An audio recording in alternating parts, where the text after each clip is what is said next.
Hello friend, तर आज कृष्णाला जायचं होतं स्विमिंगला आणि स्विमिंगमध्ये सुरू झाले आहे त्याची ट्रेनिंग. आता त्याला तर स्विमिंग करताना खूपच मजा येत आहे आणि तो आहे ना कोचनी सांगितलेले सर्व इन्स्ट्रक्शन आहे ना खूप छान प्रकारे आहे ना करतो देखील आहे. ते बघून तर मला छानच वाटतं आणि तो लवकरच स्विमिंग शिकेल असं देखील वाटतं आहे. त्याच्यामुळे दुपारचं आहे ना मी सुद्धा तिथे जाऊन बसते आणि मला देखील आहे ना तिथे जायला खूप आवडायला लागलं आहे. आता मी कधी स्विमिंग सुरू करणार हा एक प्रश्नच आहे.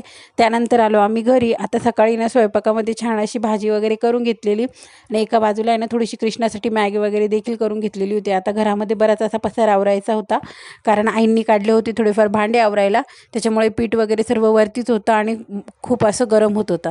आणि त्यानंतर मी बनवली छान अशी कारल्याची भाजी. आता खूप दिवस झाले कारले आणलेले नव्हते, त्याच्यामुळे मी स्कूलमधून येताना ते ना छान असे कारले आणलेले. म्हटलं चला आज अशी छान फ्राय करून आहे ना कारल्याची भाजी करूया. आणि आता कृष्णाला लागली आहे सुट्टी, त्याच्यामुळे त्याला उन्हातही मी बाहेर खेळायला जाऊ देत नाही आणि घरात देखील आहे ना त्याला टी व्ही बघू देत नाही. मग त्याच्याकडे राहतो मोबाईल आणि आता मोबाईल नको बघू असं बोललं तर त्याला येतो राग. त्याच्यामुळे आहे ना तो थोडासा रुसलेला, पण रुसता रुसता देखील आहे ना तो मोबाईलच बघत होता आणि इकडे तिकडे घेऊन तो मोबाईल पळत होता.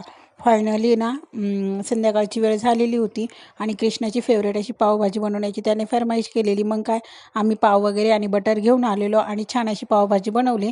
आणि ना थोडंसं गरम होत होतं, त्याच्यामुळे तो बाहेरच बसून ना त्या पावभाजीचा आनंद या छोट्याशा आमच्या छान गार्डनमध्ये घेत होता. तर असा होता माझा आजचा दिवस. आवडला असेल तर नक्की लाईक करा, शेअर करा आणि सबस्क्राईब करा. Thank you, bye.